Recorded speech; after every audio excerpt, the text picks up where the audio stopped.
सिंगरौली राष्ट्रीय गीत वंदे मातरम के कथित अपमान के विरोध में भारतीय जनता पार्टी ने सिंगरौली में कैंडल मार्च निकालकर विरोध प्रदर्शन किया। इस दौरान भाजपा कार्यकर्ताओं ने हाथों में मोमबत्तियां लेकर राष्ट्रीय गीत के सम्मान और राष्ट्रभक्ति का संदेश दिया।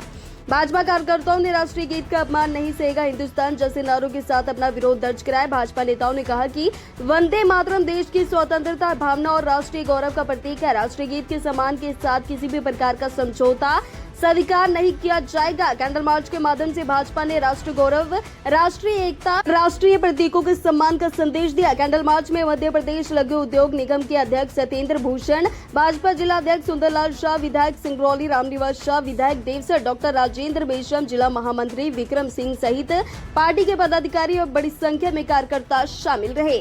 सिंगरौली से ब्रजेश कुमार की खास रिपोर्ट। जैसा कि हम सब जानते हैं, कल पूरा देश आज़ादी का जश्न मना रहा है। स्वतंत्रता दिवस के रूप में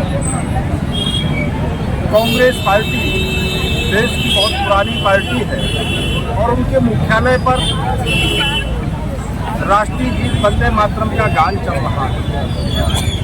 कांग्रेस की वरिष्ठ नेता पूर्व राष्ट्रीय अध्यक्षा श्रीमती सोनिया गांधी जी ने चलते हुए वंदे मातरम गीत को जो रुकवाने का दुस्साहस किया है, ये वंदे मातरम गीत रुकवाने का दुस्साहस नहीं है, देश की युवाओं के साथ अपमान है, भारत माता का अपमान है। ये बात मैं इसलिए कह रहा हूँ, जब देश की आज़ादी की लड़ाई लड़ी जा रही थी, जिस समय बंकिम बाबू जी ने राष्ट्रगीत को लिखा था और जब राष्ट्रगीत गाया जाता था, उस समय का युवा और आज की युवा के रोंगटे खड़े होते हैं। हम सबको याद है 7 मार्च 1931 को जब सरदार भगत सिंह जी को, राजगुरु को और सुखदेव जी को फांसी के फंदे पर लटकाने की बारी आई थी, तो उनसे अंतिम इच्छा पूछी गई थी, तो उन्होंने नारा लगाया था, जयघोष लगाया था, वंदे मातरम, वंदे मातरम, वंदे मातरम। वही वंदे मातरम के गीत से युवाओं के अंदर रोंगटे खड़े होते थे, युवाओं के अंदर जज्बा पैदा होता था कि भारत माता की दास्ता की जो बेड़ियां हैं उनको हम आजाद करके रहेंगे। और कल आजादी का महापर्व था देश के अंदर, 80वीं स्वतंत्रता दिवस के जश्न में पूरा देश डूबा था। तब ये कांग्रेस कार्यालय में ये अपमान हुआ है। ये अपमान हिंदुस्तान और भारतीय जनता पार्टी और भारत में रहने वाला नागरिक और भारत में रहने वाला नौजवान कभी बर्दाश्त नहीं करेगा।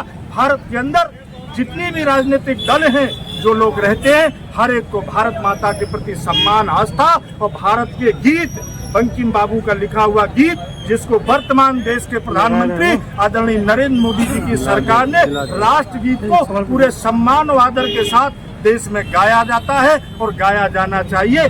और इस गीत के सम्मान में पूरे देश का सम्मान जुड़ा है।